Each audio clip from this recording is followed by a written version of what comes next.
Maithili express की शानदार प्रस्तुति।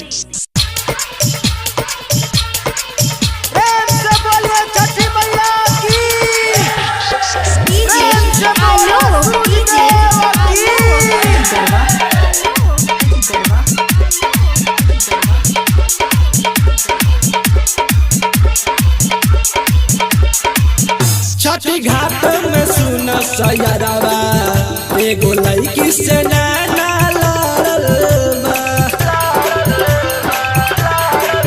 छठी घाट में सुन सयरवा एगो लड़की से नैना लड़ल बा।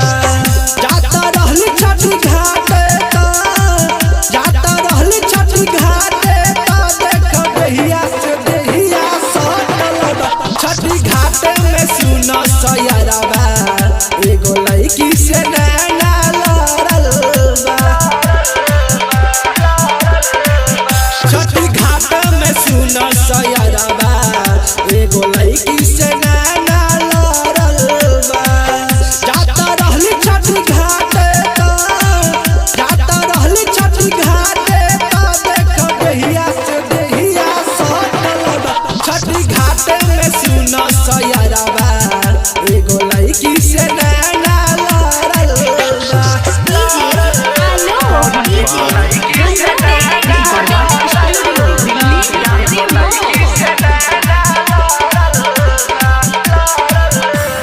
जब हम पराका छोड़े गईली संग में बम धरा देले।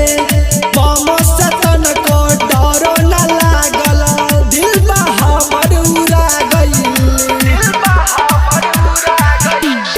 कही का तोह से बतिया हो सुन हमर संगतिया हो।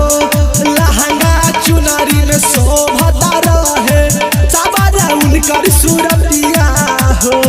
लागत छठी माई के कृपा लागत छठी माई के कृपा हमारा ऊपर पर पड़ल बा। छठी घाट में सुन सयरवा एगो लड़की से नैना लड़ल बा।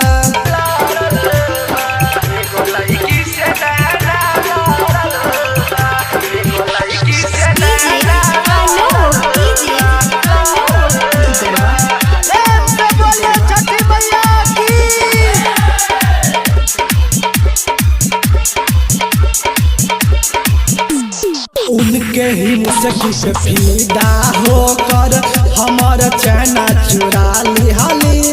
धारे के दूधवा सूप पर हम गंगा नदी में धार दिहली। छठी घाट में भीड़ बारा होला सबसे रहनिया गाड़ी हो।